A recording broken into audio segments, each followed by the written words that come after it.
ঢাকায় furnished apartment মানে চিন্তা করুন শুধু একটা সুটকেস নিয়ে সোজা নতুন বাসায়। কি দারুণ ব্যাপার তাই না? কিন্তু এই স্বপ্নের মতো সুবিধার পেছনেও কিন্তু একটা বড় ঝুঁকি লুকিয়ে থাকে, আর সেটা হলো সিকিউরিটি ডিপোজিট। প্রায় এই টাকাটা নিয়ে ঝামেলা হয়। তো আজকের আলোচনায় আমরা ঠিক এটাই দেখব, কিভাবে বাড়িওয়ালা আর ভাড়াটিয়া দুজনে কিছু সহজ নিয়ম মেনে নিজেদের সুরক্ষিত রাখতে পারেন। তো কি থাকছে আজকের আলোচনায়, চলুন এক ঝলকে দেখে নিই। প্রথমে আমরা দেখব এই ফার্নিশড বাসার স্বপ্নটা কিভাবে দুঃস্বপ্নে পরিণত হতে পারে। এরপর বাড়িওয়ালার দিক থেকে কি খেয়াল রাখতে হবে, আর ভাড়াটিয়ারি বা কী করণীয় সেটা জানব। আর সবশেষে সবচেয়ে জরুরি যে জিনিসটা মানে চুক্তিপত্র, সেটা নিয়ে কথা বলে আমরা আলোচনা শেষ করব। ফার্নিশড বাসা মানে তো দারুণ সুবিধা, তাই না?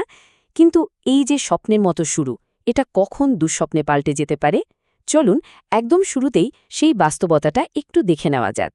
বিশেষ করে ভাবুন ঢাকার গুলশান বা বসুন্ধরার মতো জায়গায় যারা হয়তো কাজের জন্য এসেছেন বা যারা একদমই আসবাবপত্র কেনার ঝামেলার মধ্যে যেতে চান না, তাদের জন্য ফার্নিশড অ্যাপার্টমেন্ট তো একটা আশীর্বাদের মতো। কোনো চিন্তা নেই, খাট, ফ্রিজ, সোফার সব রেডি, একদম দুশ্চিন্তা ছাড়া নতুন জীবন শুরু। কিন্তু এই সুন্দর ছবিরও একটা উল্টো দিক আছে। সমস্যাটা শুরু হয় বাসা ছাড়ার সময়।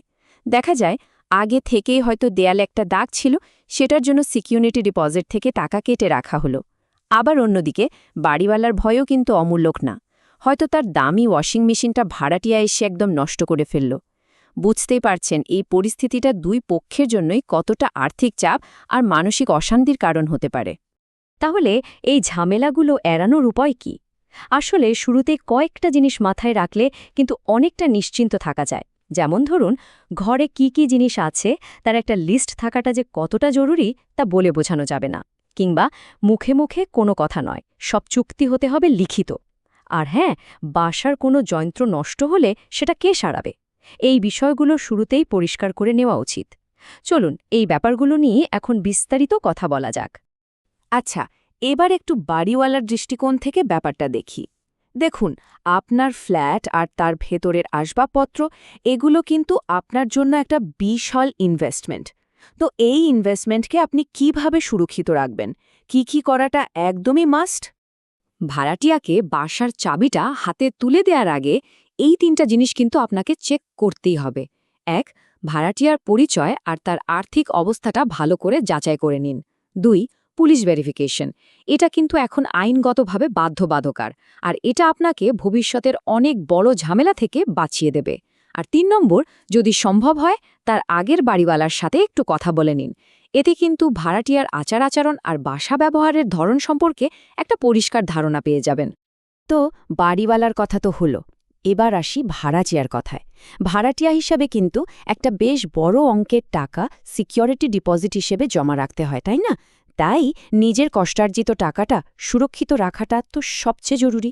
চলুন দেখি কিভাবে কিছু সাধারণ ভুল বা ফাঁদ এড়িয়ে চলা যায়। চুক্তিপত্রে সই করার আগে একদম তাড়াহুড়ো করবেন না। কয়েকটা জিনিস অবশ্যই নিশ্চিত হয়ে নেবেন। প্রথমত, যিনি নিজেকে বাড়িওয়ালা দাবি করছেন তিনি আসলেই ওই ফ্ল্যাটের মালিক কিনা সেটা যাচাই করুন। আর হ্যাঁ, আগের সব গ্যাস, বিদ্যুৎ, পানির বিল পরিশোধ করা আছে কিনা সেটাও দেখে নিন। এরপর বাসায় ঢুকেই সব ইলেকট্রনিক জিনিস যেমন এসি, ফ্রিজ, ফ্যান, এগুলো সব একবার চালিয়ে দেখবেন। আর আগে থেকে যদি কোনো দাগ বা ভাঙাচোরা কিছু চোখে পড়ে, সাথে সাথে তার ছবি তুলে রাখুন। আর সবশেষে আসল ভাড়ার বাইরে আর কি সার্ভিস চার্জ আছে, যেমন দারোয়ান বা জেনারেটরের বিল, তার একটা লিখিত হিসাব অবশ্যই চেয়ে নেবেন। তাহলে বুঝতেই পারছেন ব্যাপারটা কিন্তু মোটেও একতরফা না। একদিকে বাড়িওয়ালা যেমন ভাড়াটিয়ার সব তথ্য যাচাই করছেন, ঠিক তেমনি ভাড়াটিয়ারও দায়িত্ব হল মালিকানা আর বকেয়া বিলের মতো বিষয়গুলো ভালোভাবে দেখে নেয়া। আসলে দুই পক্ষেরই সমান দায়িত্ব আছে। আর শুরু থেকে যদি এই স্বচ্ছতাটা থাকে, তাহলেই কিন্তু ভবিষ্যতের অনেক বড় ঝামেলা এড়ানো যায়। আমরা এতক্ষণ অনেক করণীয়, অনেক চেকলিস্ট নিয়ে কথা বললাম, তাই না? কিন্তু এগুলোর মধ্যে সবচেয়ে শক্তিশালী, সবচেয়ে গুরুত্বপূর্ণ জিনিস কোনটা জানেন? সেটা হলো একটি লিখিত চুক্তিপত্র। যে কোনো ধরনের সমস্যা বা বিবাদ এড়াতে এটাই কিন্তু আপনার আসল আইনি ঢাল।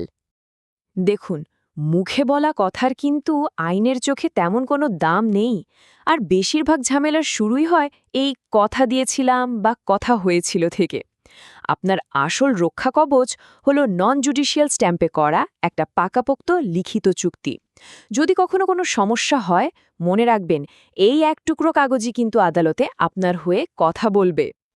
তো একটা ভালো চুক্তিপত্রে ঠিক কি কি থাকা উচিত? অন্তত এই 4টে জিনিস অবশ্যই উল্লেখ থাকতে হবে। ১. বাসার কোন জিনিসটা কি অবস্থায় আপনাকে দেওয়া হচ্ছে তার একটা ডিটেইলড লিস্ট। ২. এসি, ফ্রিজ বা গিজারের মতো দামি জিনিস যদি নষ্ট হয় তাহলে সেটা সারানোর খরচ কে দেবে এর একটা পরিষ্কার নিয়ম। ৩. কোন ধরনের ক্ষতির জন্য ডিপোজিট থেকে টাকা কাটা যাবে আর কোনটা সাধারণ ব্যবহারজনিত ক্ষয়ক্ষতি বা ওয়্যার অ্যান্ড টেয়ার হিসেবে ধরা হবে সেটা স্পষ্ট করে লেখা থাকতে হবে। আর ৪. বাসা ছাড়তে হলে কতদিন আগে নোটিশ দিতে হবে সেই সময়সীমাটাও পরিষ্কারভাবে উল্লেখ করা জরুরি। তাহলে আমাদের পুরো আলোচনার সারমর্মটা কি দাঁড়ালো? কোন বিষয়গুলো আমাদের একদমই ভুললে চলবে না? চলুন শেষবারের মতো একবার ঝালিয়ে নিই। সব সময় মনে রাখবেন, যে কোনো ভালো সম্পর্কের ভিত্তি হল বিশ্বাস, কিন্তু সেই বিশ্বাসকে যদি একটা আইনি কাঠামোর ওপর দাঁড় করানো যায় তবে সেটা আরও মজবুত হয়। বাড়িওয়ালার জন্য নিজের সম্পত্তি রক্ষা করা আর ভাড়াটিয়ার জন্য নিশ্চিন্তে থাকা, এই দুটোই কিন্তু সম্ভব। শর্ত একটাই, শুরু থেকেই সবকিছু লিখিত এবং স্বচ্ছ হতে হবে, আর এটাই কিন্তু দিন শেষে মানসিক শান্তির আসল চাবিকাঠি। যাবার আগে একটা প্রশ্ন রেখে যেতে চাই আপনাদের জন্য। আচ্ছা, এই যে আইনি সুরক্ষা আর পারস্পরিক বিশ্বাস, এরা কি একে অপরের বিকল্প, নাকি একটা মজবুত আইনি ভিত্তিই আসলে একে অপরের প্রতি বিশ্বাসটাকে আরও সহজ করে তোলে, আরও গাঢ় করে তোলে? একটু ভেবে দেখবেন।